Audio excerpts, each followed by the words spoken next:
ಹರಿ ಓಂ ನಮಸ್ತೆ. ನನ್ನ ಹೆಸರು ಅವನಿಜ ಪಂಡಿತ್. ನಾನು ಇವತ್ತು ನಿಮಗೆಲ್ಲ ಒಂದು ಕಥೆಯನ್ನು ಹೇಳುತ್ತಿದ್ದೇನೆ.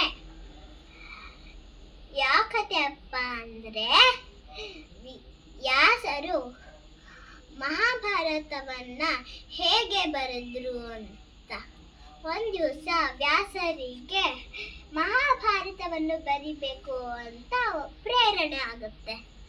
ಆಗ ಅವರು ಯೋಚನೆ ಮಾಡ್ತಾರೆ, ಯಾರ ಹತ್ರ ಬರ್ಸೋದು ಅಂತ. ಯಾಕಪ್ಪ ಅಂದ್ರೆ ಅವರು ಹೇಳ್ತಾ ಹೋಗ್ತಾ ಇದ್ದಾಗ ಯಾರು ಹೇಳ್ಬೇಕು, ಬರಿಬೇಕು ಅದನ್ನ ಅಂತ.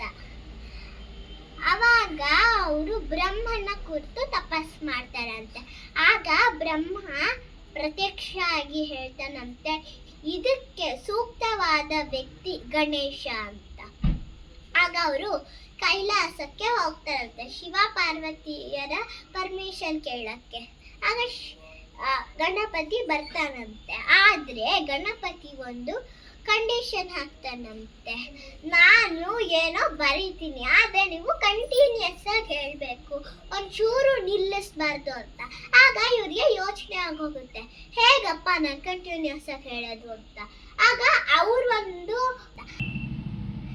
ವ್ಯಾಸರು ಪ್ರತಿಯಾಗಿ ಒಂದು ಕಂಡೀಷನ್ ಹಾಕ್ತಾರೆ, ನಾನೇನೋ ಹೇಳ್ತೀನಿ ಆದ್ರೆ ನೀನು ಅದನ್ನ ಅರ್ಥ ಮಾಡ್ಕೊಂಡು ಬರಿಬೇಕು ಅಂತ. ಆಗ ಸರಿ ಅಂತ ಅಂತಾರೆ. ಮಧ್ಯ ಅವ್ರು ಯಾವಾಗ ಯೋಚನೆ ಮಾಡಬೇಕು ಆಗ ಕಷ್ಟವಾದ ಪದ್ಯ ಕೊಟ್ಬಿಟ್ಟು ಯೋಚನೆ ಮಾಡ್ತಾ ಇದ್ರು.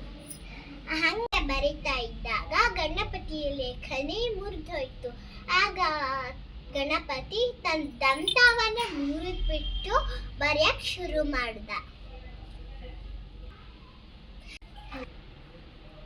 ಅಂತೂ ಇಂತೂ ಮಹಾಭಾರತ ಮುಗಿತು. ಆಗ ವ್ಯಾಸರು ಗಣಪತಿಗೆ ಆಶೀರ್ವಾದ ಮಾಡ್ತಾರೆ.